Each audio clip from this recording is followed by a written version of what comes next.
साधना करके इन चीजों से पार उतरना, यानी कि अपनी गुरु में कौन उपाय करूं, जेहि विधि मन का संशय छूटे, भव सागर से तरफ। तो ये गुरु से ही होगा इस चीज का समाधान। और गुरु महाराज ने, देखो भाई बहनों, आप पुरानी पत्रिका उठाओ, पुरानी हर चीज देखो, गुरु महाराज ने कहा छोटे छोटे लोगों के द्वारा परिवर्तन होगा।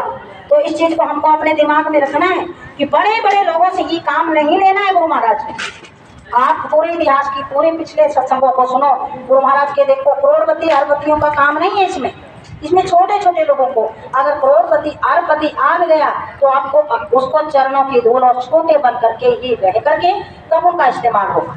ये ऐसे महापुरुष का काम है, ऐसे कुल मालिक का काम है, जिसने इतिहास बनाना है, जिसने इतिहास के पन्नों में आपका नाम लिखाना है। उस दर्ज किए हुए अपने हस्ताक्षर हम लोगों के एक किस्म, ये सेवाएं को यहाँ नहीं एंट्री हो रही, ये कुल मालिक के पास एंट्री हो रही। इनका दस्तखत आपका जो जा रहा है वो कुछ भी जा रहा है, हमारा ये ही फर्ज बनता है कि हमारी अपनी कमाई में से तन मन धन, हम आरती में गाते ही हैं कि तन मन सब कुछ है तेरा, कुछ नहीं लागे मेरा, गाते तो हैं हम, लेकिन गुरु महाराज जब इसको आ गई देने की बारी तब हमसे पूर्ति होता है कि देने के ये भी मेरा, ये भी मेरा। लेकिन हमारा जो हिस्सा अगर हमारा जाता रहेगा तो हमारी दया दुआ बरकत वहाँ से जो एक तार लगी हुई है, इधर से कॉल जाता है तो उधर, उधर से इधर, ऐसे जो हमारी सेवाएं, हमारा जो आदेश पूरा होता रहेगा तो वहाँ दया दुआ हमारे पास आती रहेगी। हमारे लिए तो वो एक कारखाना है जो सृष्टि पर प्रभु ने बना के तैयार किया, और ऊपर से उसका कनेक्शन है। हर जो भी हम काम करेंगे, जो भी सेवा करेंगे, घबरा करके नहीं, छोटे बन करके करेंगे, लेकिन इतने नहीं घबराना कि हाँ थोड़े हैं, ये ऐसी बात है, ये चीज नहीं। प्रभु के चुने हुए प्यारे लोगों में से आप सभी, हम सत्संगी भाई बहनों को एक हौसले और हिम्मत के साथ शाकाहार प्रचार, 10 आदमी है, 20 है, 30 है, 40 है, संख्या का की तरफ नहीं जाना है। पहला काम है कि मैं पहुंच रहा हूं कि नहीं, मैं इस काम को कर रहा हूं कि नहीं, एकता के साथ एकजुट होकर के इसको काम को करना है। गिराने वाली दुनिया मिलेगी, लेकिन महापुरुष जिसके साथ खड़ा है कहीं से नहीं गिर पाओगे।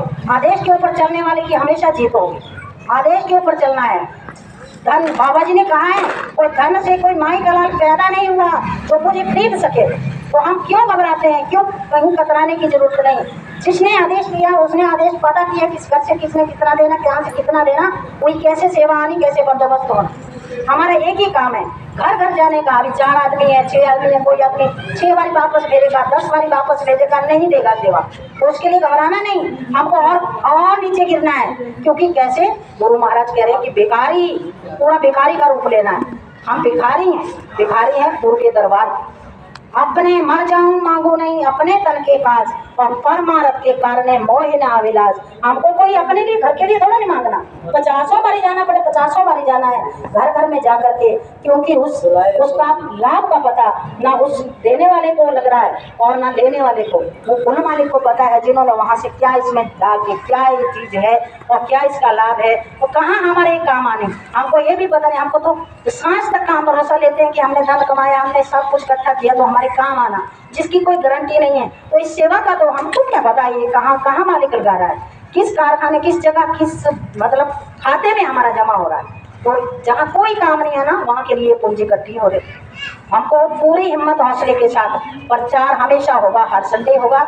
इसके लिए हम सभी से विनती प्रार्थना करते हैं, समय दें, जिसके पास जैसा समय, ठीक है पूरे दिन का नहीं है, प्रचार करके चले जाएं, तो शाम के टाइम जैसे जैसे मौका लगे इसमें हाजत देनी। क्योंकि ये हर बात काम नहीं इंसान का, ये काम है भगवान का। और इस शरीर का भरोसा तो एक पल का नहीं। हमने सत्संग भी सुने, हमने संदेश भी सुने, दिशा निर्देश भी सुने, तो हमको एक हौसले के साथ और गुरु महाराज के वचनों के ऊपर चल के उनको ऊपर पालन करना है। अपने बाल बच्चों को लाने की कोशिश करनी, उनको ढालने की कोशिश करनी। सबसे पहली गारंटी हम अपने बाल बच्चों, अपने परिवार के दे सकते हैं। उसके बाद अगला सोच सकते हैं, अगले बारे में तब जा सकते हैं कौन क्या कर रहा कहीं नहीं। गुरु महाराज जी कह रहे हैं चरित्र सबसे बड़ी संपत्ति है चरित्र। तो चरित्र को संभाल के रखना और सेवाओं को ध्यान देना और जाने आने की तैयारी, उसमें यानी कि अपने दिमाग को 100% मथुरा की तरफ मोड़े रखना। और उससे क्या होगा, गुरु महाराज को जब बाबा जी कहते हैं जी अगर मैं याद ना करूँ तो तुम लोग तो याद भी नहीं करो। हमारी मुसीबतें परेशानियां उन्होंने घेरे रखनी, उनको अपने आप को बचाए रखेंगे। ये उन्हीं से सामर्थ्य मांगनी, उन्हीं से हिम्मत मांगनी। लेकिन गुरु महाराज के इतने वचन हमेशा याद रखने कि बाबा जी ने कहा था बच्चा हनुमान जी करोड़पति नहीं थे। ये बाबा जी के वचन है, वो भी करोड़पति नहीं थे। लेकिन देखो गुरु महाराज ने इतने बड़े मंदिर भी बनाए। आप सभी पुराने सत्संगी में इसमें नए भी होंगे, लेकिन बाबा जी ने कुछ भी बनाओ, बड़े बड़े करोड़पति अरबपति को किस जगह खड़ा किया। ये आप सब इतिहास को देखिए कि छोटे छोटे लोगों के द्वारा ही काम होगा। और परिवर्तन के लिए तो ये चीज़ कही है, तो परिवर्तन तो हम आपके लिए तो वही है कि कितने श्वास बचे कितने नहीं बचे। मालिक अभी तक हम लोगों को लगाए, जैसे आगे भी लगाए रखे। इन्हीं से दया की भीख मांगते हुए हम सभी एक संकल्प अपना रखेंगे, क्योंकि संकल्प में ताकत है। अपने गुरु महाराज के वचन ही है कि देखो कि अपने बाल बच्चे ये उसको एक बार कहते रहेंगे नालायक है, ये नहीं कर पाएगा नहीं कर पाएगा। क्या होगा, एक माता पिता है, अगर वो 50 बार इस शब्द को बोलेंगे तो ये चीज़ मतलब जुड़ जाएगी, उस बच्चे के अंदर भी बैठ जाएगी और वो उसका गलत असर जाएगा।